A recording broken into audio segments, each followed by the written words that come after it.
But how do you got to know it? You are using it? No, I mean, my company doesn't use it, but then I have seen, because we were talking to Salesforce for a while, then because I was looking at Salesforce and doing research about it, then Snowflake started targeting me on their ads. So I keep on seeing about data management, data warehousing and stuff like that, but I'm like, I don't really know much about it. I just know that it's quite important and quite necessary for a lot of like mass data kind of like consolidation. So that's my understanding of it now. Then I was looking at like actually quite a lot of integrations with a lot of other major technology partners. So I thought maybe there could something there lah. Yeah. Yeah, you have all these big players like Deloitte, Accenture, Infosys. They're like consulting firm lah. So they help people. They're basically a reseller lah. They help Snowflake sell their products.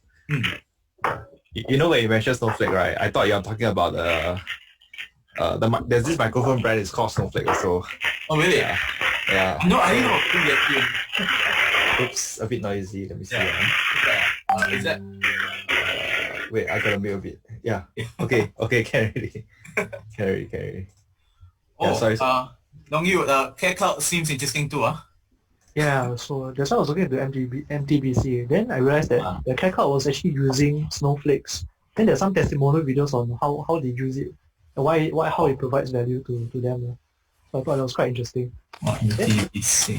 Then yesterday, right, I saw this video by this guy who I learned about this guy also introduced this cloud ETFs. Oh, cloud ETF. Yeah, so actually quite interesting. Cloud tech ETFs. Cloud tech ETFs. Yeah. So initially there was this SKYY. Sky. Oh, Sky, yeah. Yeah, then there's another one, ARKK also. So it's like, I guess if people are afraid to buy, they can just buy this company. There was I remember reading an article about this lady. She's the fund manager. She basically made a bet on Tesla. Was it Tesla or something like that? I can't remember it, but it was. She basically earned a lot of it. We did perform extraordinarily well. I cannot remember the name of the ETF now. Was it ARK Innovation? Yeah, might be. Okay, then I recently learned another new cloud ETF. It's called WCLD. So this one, it was just launched last year. Then it's quite interesting because it's all the newer holdings, all the newer smaller companies. Oh. Yeah, so it's like it has Zuora inside. It has like all the new Fastly also inside. I think there's quite a number of new smaller cap companies. Wow. Yeah. Actually, Zuora is getting more popular. Recently, I was talking to my friend who worked for this company called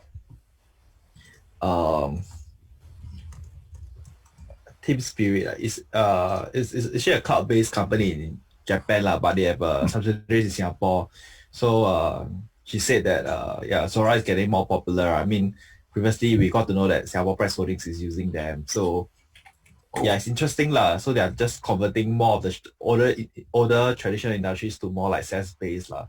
So actually, this coming batch we have 2 person from Salesforce joining us as as participants lah. Then nice. We will have more like SaaS kind of people from a SaaS background lah to be able to let us know a few more things. Yeah, so that'll be very interesting. Exciting. That sounds exciting. I wish I could sit in and listen in to see what they have to say. No lah, we will consolidate so no one's gonna miss out. This is a Snowflake. Oh, it's Blue Yeti, right? It's the Blue Yeti brand, but then it's this. That one I do not model. know. I think it's a model. I'm using a Yeti mic. Yeah. Oh, nice. But then this is the second best one lah, I heard. Yeah. Wow. Yeah, very interesting. The price increased already. Last time not so expensive. Which one? The both just now the one, the blue. Or the mic Yeah, the smaller one. Oh. Yeah, this one used to be $60 like 5 years ago. They always get compared together one lah, you see. Snowball Eyes, Yeti, Snowflake. Anyway, I think today is a sum up. So Calvin So is going to talk a bit more about Zuora. So Yeah. I think Zora is the professional services side that's losing money lah. Usually professional service, honestly, even for Salesforce side, they don't earn a lot of money, right? So they rather outsource to Accenture, Deloitte, all these guys to do all this customization. Because when you have to customize a product, right, it's very difficult. It's the margins are very low. So once they can remove that portion, just focus on their business that scales much better, I think the numbers will look good lah over time. But still have to monitor lah. Yeah, but I can't wait for Calvin So to share later on. That's Yeah. kind of like INS, right? With the professional services, then translating to licensing and processing revenue. Yeah, it will slow down. Yeah, lah. So this thing is called a sales cycle lah. Sometimes very long ma. So you want to shorten it. Like ServiceNow also have a lot of partners to try to like shorten the sales cycle. ServiceNow. Kevin, Yeah. yeah, recently the government gave us the enterprise for SME to buy IT things. Yeah. My admin they go and look for Zero, the accounting software. So the guy actually listed gave in us the Australia. presentation on Zero, which is I found it's listed in Australia. Australia. But the one thing good about this, the guy demo the software is very, you can actually customize to your own company kind of like format using Word. So it cut down a lot of like professional service. You just sell you the software. So I think they quote us about 5K. So we just need to pay 1K and first year free subscription. Wow, sure. So we are going for it. Actually, we are So also announce that company. actually we are using them as well. Yeah, our corporate. So what they do, right?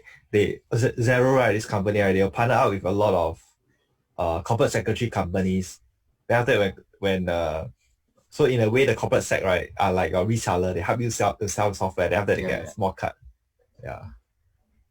Yeah, it's quite easy to use. They are very famous for all your SMB lah, small medium businesses lah. So got different tier lor. So you talk about your Zero, then you got your QuickBooks. QuickBooks are like, it's like your middle tier one lah. Then you got your SAP and above. Yeah.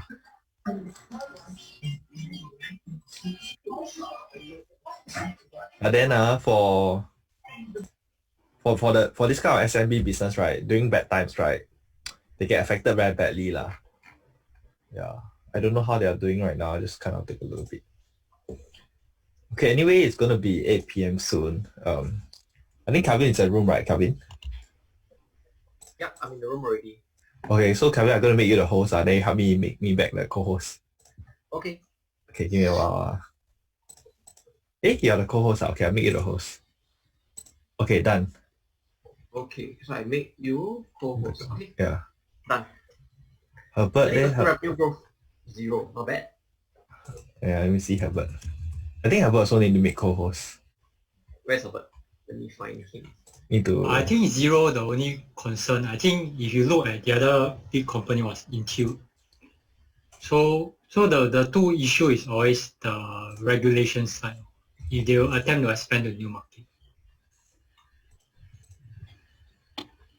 Intuit is the owner of QuickBooks. Yeah, did very well. But I think recently it's getting a bit harder and harder because you want to enter new market because all these financial regulation and what. It's not like you can just go in accounting system. So they do need to get the license and what. And then they need to be in compliance. Yeah. Well. Anyway, very interesting. Today we talk about Snowflake, ServiceNow, Zero. Yeah, but this is a software that we're using I think it's pretty easy to use. There's a lot of integration as well. So actually, basically for software, I need to have a lot of integration. Make it very easy to use. Otherwise, it's quite hard. Yeah. Okay, Calvin. So whenever you are ready. Okay, so I'll share screen with you. Okay. Yeah. Oh, remember to record. Okay. Check now. Record. Okay, recording already. Can see the screen? All right. I will. I think it's 8 o'clock. I think I'll just start. Sido and Herbert, you want to help me add people into the room, okay? As I'm going along.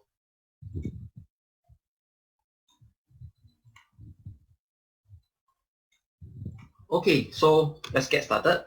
So today we're going to talk about mainly the financial side of the company. So we'll be talking about valuations, and not just only valuing Zuora, we'll be valuing other SaaS companies as well. So today is really on valuation, and I expect a lot of questions coming in. So I'm prepared for today. I know some of you guys have Slack chat me privately as well, and there's a couple of you, and I hope to use this tutorial to address the questions on valuation once and for all. All right.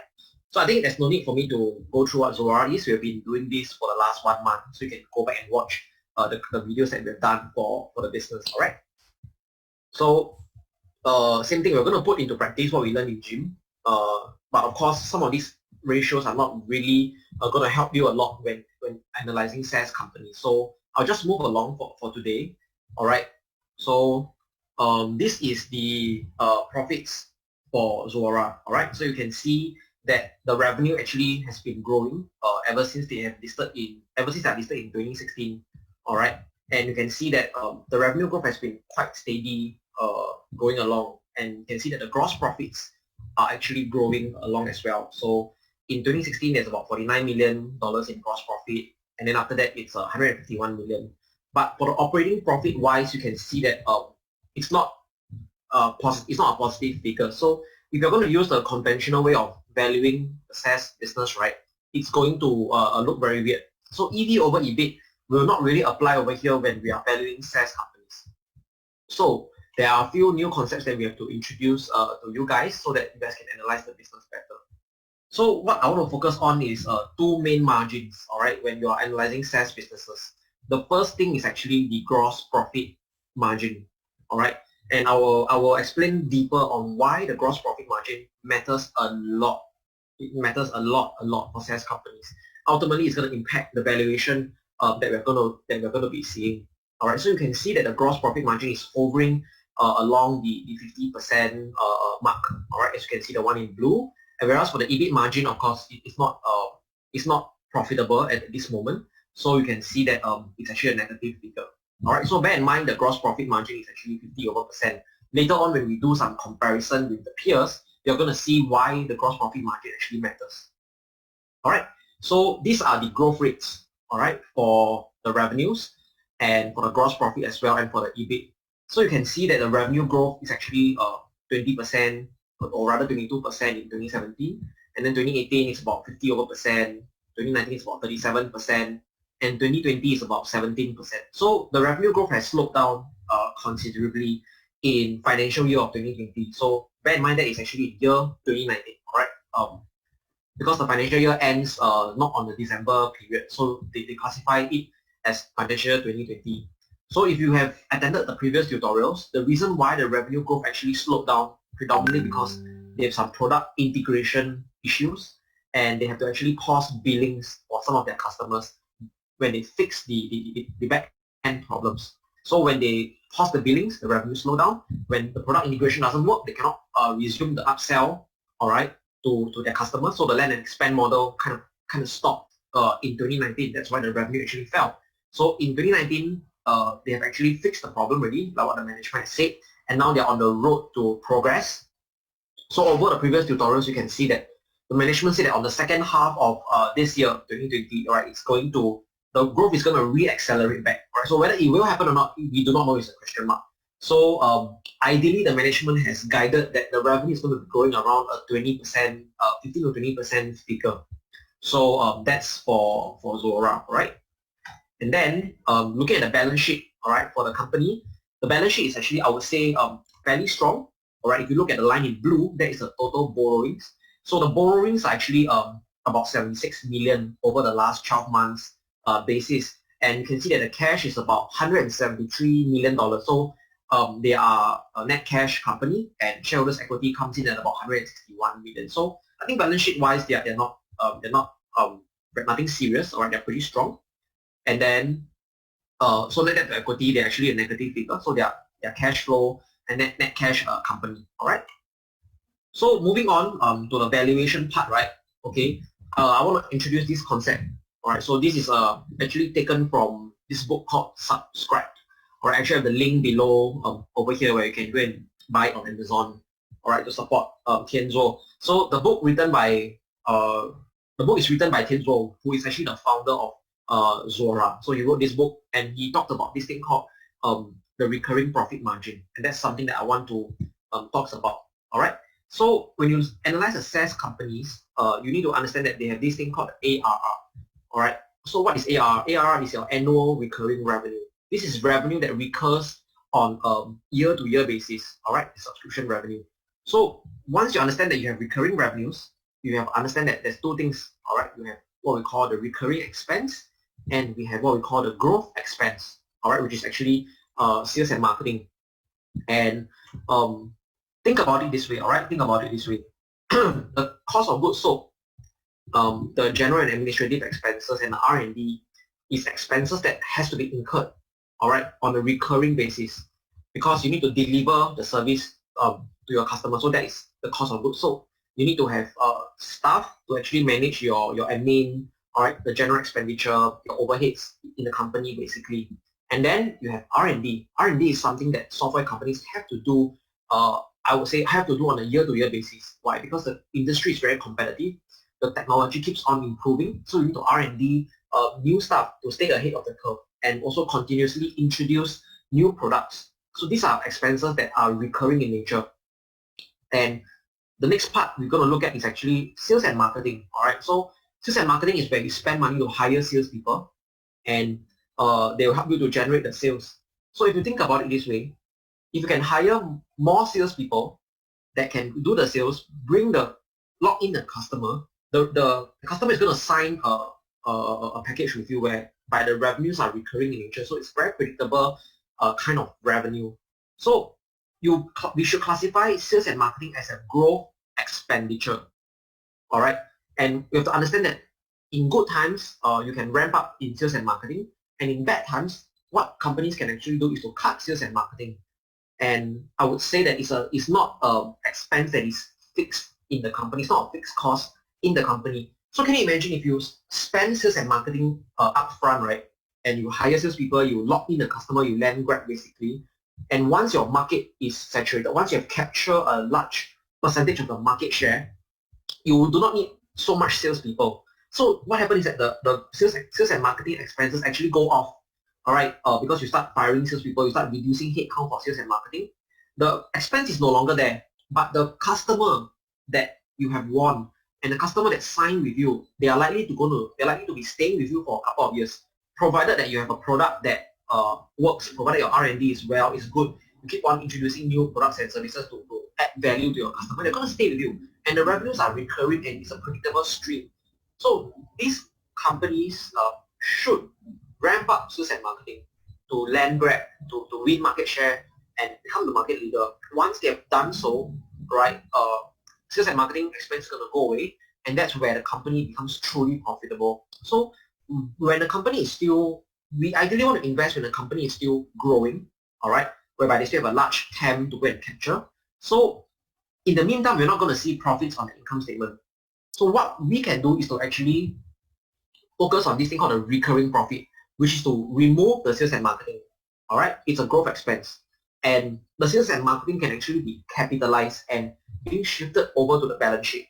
So to me, this concept is not new, right? Because if you guys go and Google this person, right, called Bruce Greenwald, all right, you can Google Bruce Greenwald, and you can actually find out he has a way to classify depreciation, which is the maintenance capex, and he has a growth capex. So even for companies, traditional companies like manufacturing and stuff like that, when they are doing manufacturing in the manufacturing business, there is the capex is actually separated into maintenance and growth capex. Maintenance capex basically means your depreciation. Alright, you have to service the machines, you have to keep the machines running, and the machine will depreciate over its useful life. Growth capex refers to buying new machinery, investing in new property, plant and equipment to grow the business. So the way I look at it, this way of thinking, right, is not very different from Bruce Greenwald's maintenance and growth capex in a way. That's why you have recurring expense and you have growth expense.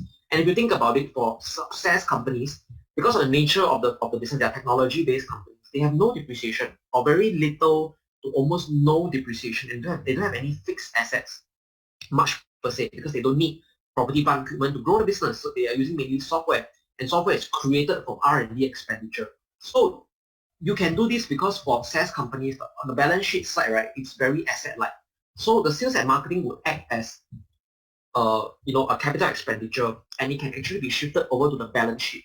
So the moment you do that, you start to realize that the companies, a lot of these SaaS companies have very high recurring profit margins in the 40-50% range, and that's why that is a metric that we want to find out. All right. So so far, okay. Let me look at the chat to see if you guys have any question. All right. So I'm going to pause here a little while. I want to see if you guys have any questions before I move on. All right. So do they have? Okay. So Priscilla asked, do they have amortization for intellectual property? Yes, Priscilla. There is amortization for intellectual property. That is usually found inside the income statement. So if you go into the footnotes, you will be able to see the breakdown of the figures. All right. Yeah. So in the gym boot camp, you guys learn about operating profit, right, which is your EBIT. So when you're analyzing SaaS companies, just look at the recurring profit. So that is something that I want to point out to you guys. I'm trying to put the concepts that you guys learn in gym and try to apply it to SaaS companies and try to do it as close as possible so that you guys are not lost over here. So let me show you guys how to find the recurring profit for Zuora, and it's actually very, very easy to find out the recurring profit.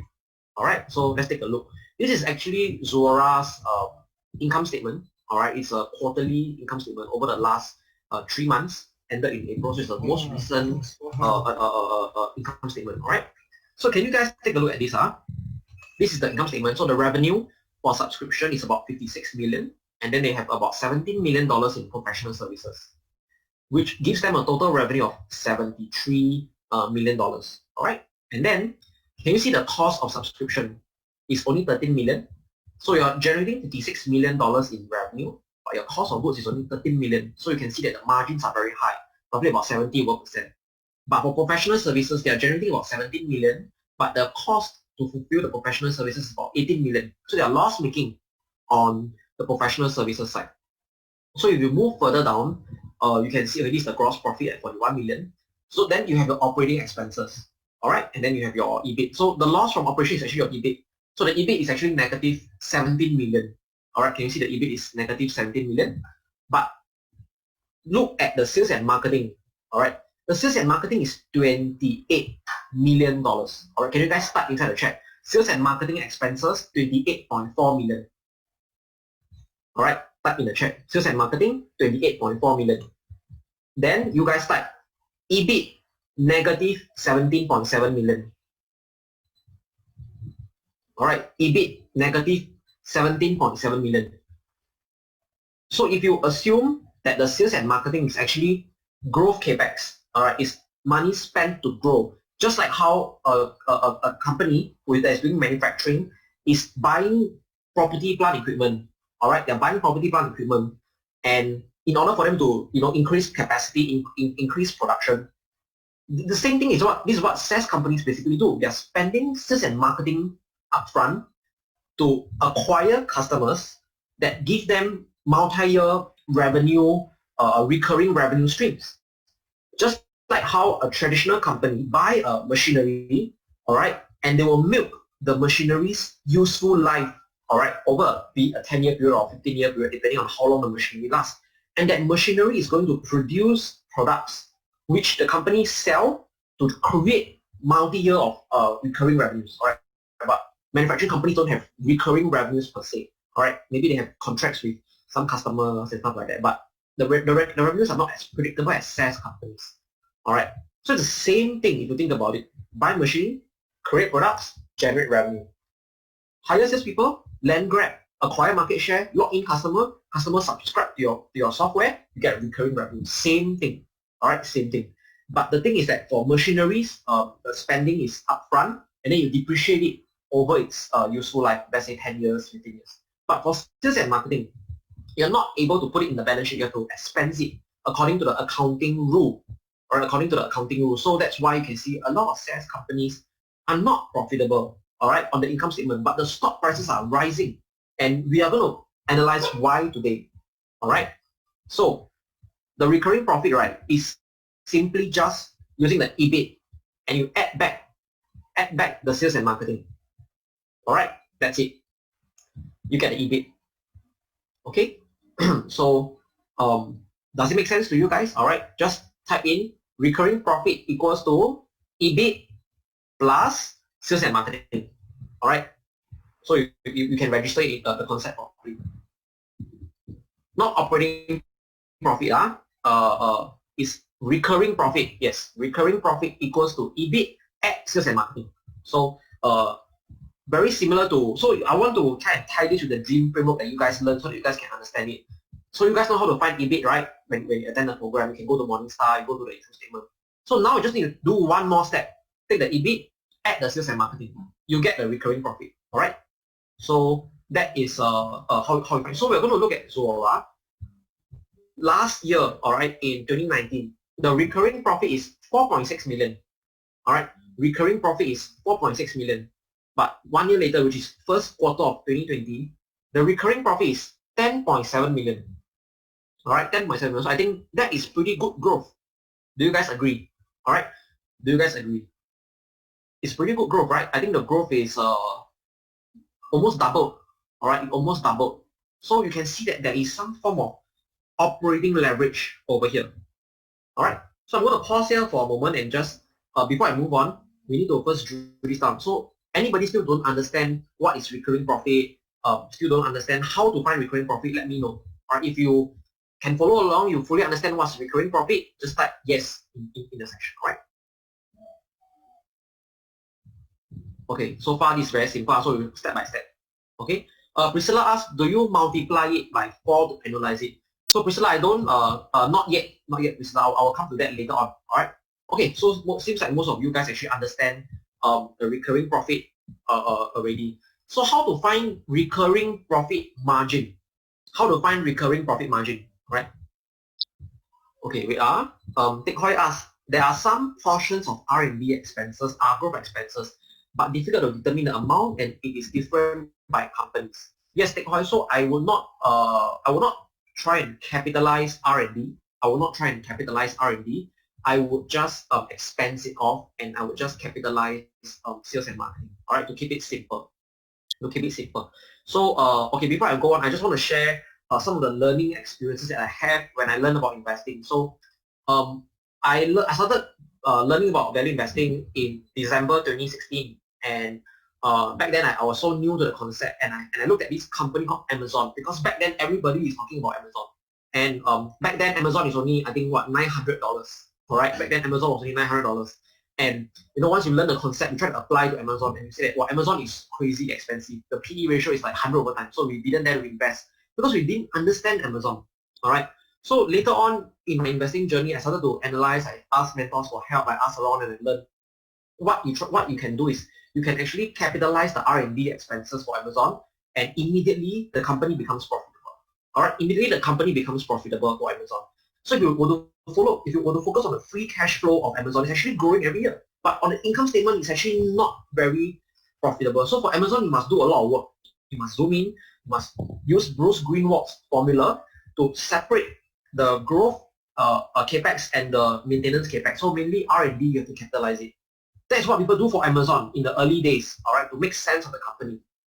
When we are starting SaaS companies, right, I think that what Tian Zuo talked about, the recurring profit margin, is even safer. We don't try and capitalize R&D because R&D is a question mark, right? Like Buffett and Munger always say, Jeff Bezos is a very peculiar guy. Nobody would have thought that Jeff Bezos would succeed so wildly in so many different businesses. Nobody would have thought so. All right, people always think that it's diversification, but Bezos had an eye for R&D. If you read Bezos' story, he R&D a lot of stuff. He was willing to sell a small team, call it like a pizza team, not more than the group members shouldn't have one pizza should be able to feed the whole small group of people when going on a new venture. And then that was where he do the Kindle, he do the ebooks. All right, he did so many stuff. Not everyone make money, but you know, R&D expense paid off. For SaaS companies, I feel that it's going to be hard to pick a winner like that. It's very hard to find the next Jeff Bezos because you do not know the R&D, is it going to yield any meaningful revenue or not. In the case for Bezos, he was successful. In the case of Amazon, he was successful. But how many companies that might become Amazon end up in the graveyard? It's going to be probably a lot. So Amazon is an abnormality. But for SaaS companies, all right, R&D, we fully expense it because we do not know if the money spent in R&D to create new products and services would result in revenue growth. We do not know, so we expense it to be safe. But sales and marketing is one thing that we can know, is tangible, right?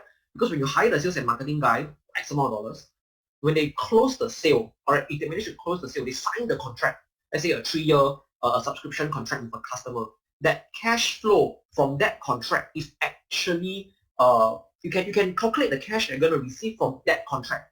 So the management of the SaaS company have all the internal metrics, and they can meaningfully extrapolate cash from the contracts that they sign and the cost to hire the sales and marketing person. In the case of Bezos, when he spent money in R&D, there's no way to figure out if the R&D is the expenses in R&D is going to be successful or not. There's just no way to figure out because you need to try, you need to test the concepts, and sometimes you just end up burning the money away.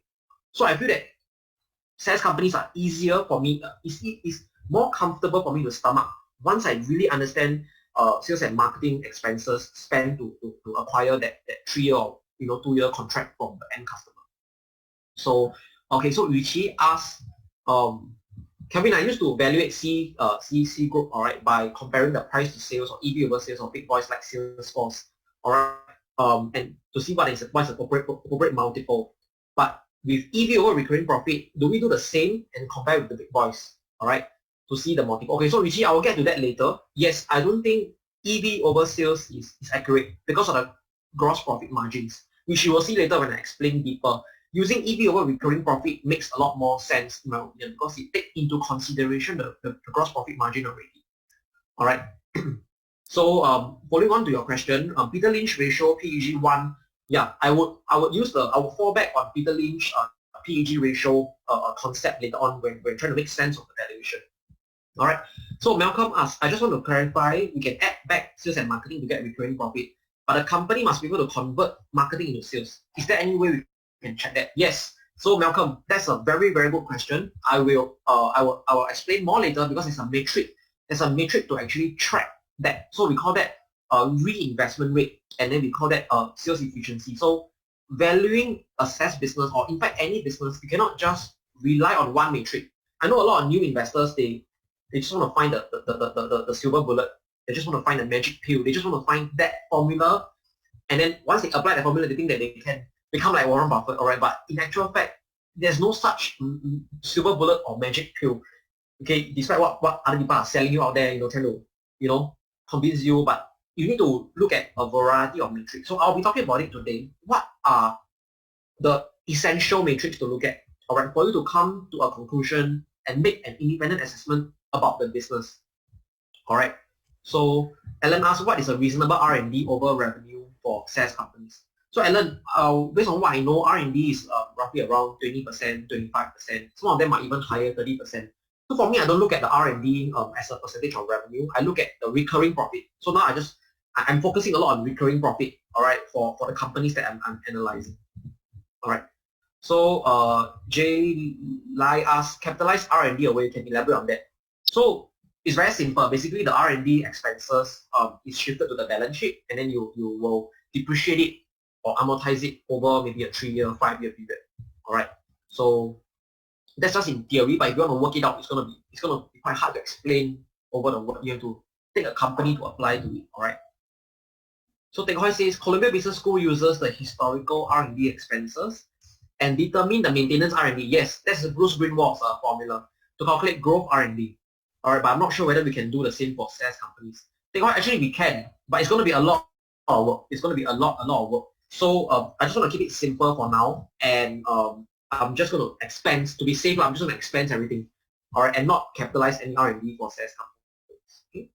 Okay, Leong Yu asked, for COGS, for professional services, what makes it different from sales and marketing spend, since professional services are required to help their customers implement social media? Yes, that's a very good question, Leong Yu. So we do not know the sales and marketing spend breakdown. How much is for subscription revenue? How much is for professional services revenue? But I'm making an assumption here. I'm making an assumption that subscription revenue and professional services are together. Or it's sold together, like Partech. The product revenues and the SaaS revenues are together. You cannot. It's very hard to separate it out, all right, people, because the product is being sold together. So to be safe, I will just take the entire sales and marketing, right, and look at it as a percentage of the subscription revenue only. All right. So these are like my margin of safety when I'm trying to value a SaaS company. All right. So take how I say Amazon is a good example. Yes, Amazon is a good example to study the R&D expenses. All right. So Jeremy Cake asked, why don't we include R&D to EBIT like Amazon? I thought SaaS also need to spend R&D. Jeremy, yes, we already included R&D into the EBIT. So the EBIT is gross profit minus general and administrative expenses, minus sales and marketing, and minus R&D. So that gives you your operating profit. All right. Okay, so they can ask a few questions. Okay, I will come to that later. Okay, so far, okay. Sito, you want to share anything? Yeah, hey guys, I know we are very passionate about SaaS tonight. There's a lot of enthusiasm from everyone. So it's not that your questions are not important, but I think a lot of them will be probably answered by Calvin, and today Calvin's task is really quite a lot of things to cover with you guys, and the work that he did together with us is quite substantial. So I would think that maybe we'll leave it to the end whereby we have sufficient time to answer the questions, because I do not want us to overrun tonight. Is that okay? If that's okay, just type okay, and just want to let you guys know that it's not that your questions are not important. We appreciate it a lot. It's just we are spending quite a lot of time, and maybe towards the end that we'll answer. Okay. All right. Yeah. Okay. Thanks, Calvin. Okay. So next thing. All right. We want to find the recurring profit margin. So now we have learned how to find the recurring profit, which is just EBIT plus sales and marketing. Now we find the recurring profit margin, and to do that, we just divide by the subscription revenue. All right. So for 2019 Q1, the recurring profit is 4.6 million. In 2020, the recurring profit is 10.7 million. So you divide it by its subscription revenue respectively. So for Q1 2019, you take $4.6 million, that is recurring profit, divided by subscription revenue of 47 million. That gives you 9.76% recurring profit margin, which is very decent, which is not bad. And then now for Q1 2020, you take 10.7 million and divide it by 56 million. Can you see the recurring profit margin essentially doubled, or almost doubled, I would say. So this is what we learn in gym as well. This is called operating leverage. Right? This is called operating leverage. So these are some of the trends that we want to be monitoring going forward. All right. So you want to look at recurring profit margins over the years and see what is the trend like. If the trend is on a downtrend, that means the recurring profit margin is getting lesser and lesser. You know that the company is losing its competitive edge. All right.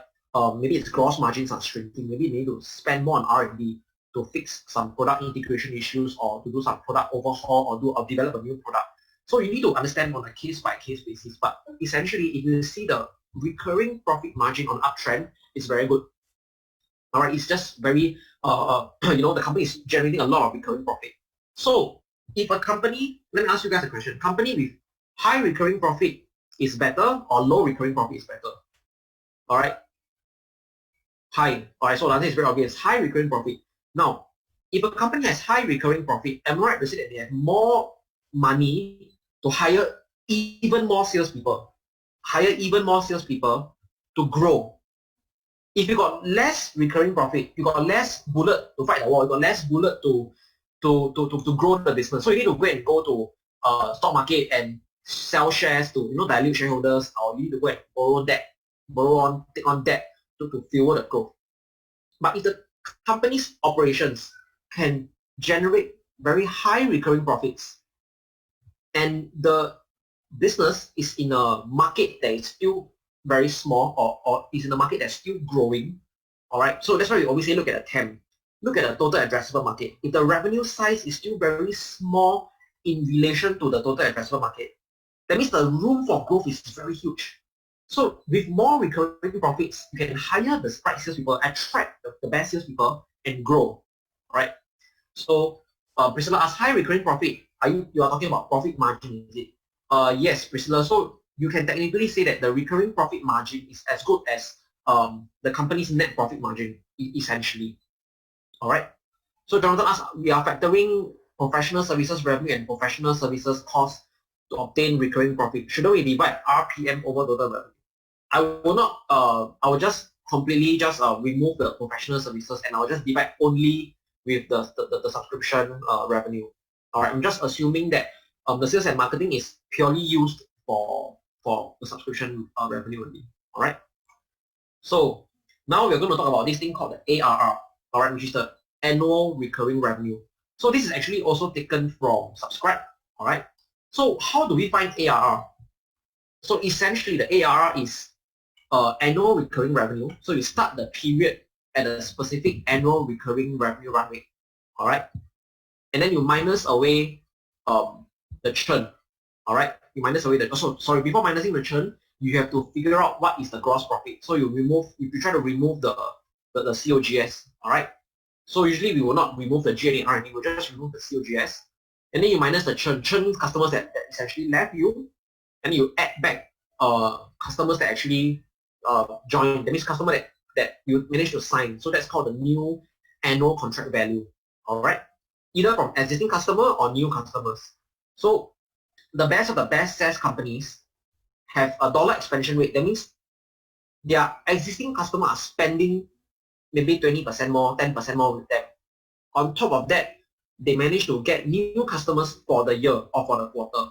That's why you can see that the growth rates are like 50, 60% for some of these SaaS businesses, and it's amazing. All right. So let me just read you this thing about ARR. All right. So notice again that instead of starting and ending with income, we are now starting and ending with ARR, or annual recurring revenue, and that's again, that's because this income statement looks forward, right? Looks forward, not backward. Whereas a traditional statement says you made this much revenue in the past quarter, all right? This statement says you are starting the quarter with this much recurring revenue. That's a huge quantitative difference. ARR is non-recurring revenue that you can bank on. So let me break it down into simpler terms. When you study traditional companies, all right, let's say you study Tor Industries or you study China Maple Leaf. All right, let's use China Maple Leaf for an example. You study China Maple Leaf and you look at the income statement for that quarter. Let's say they make $100 million in revenue. That essentially tells you that in the last 3 months,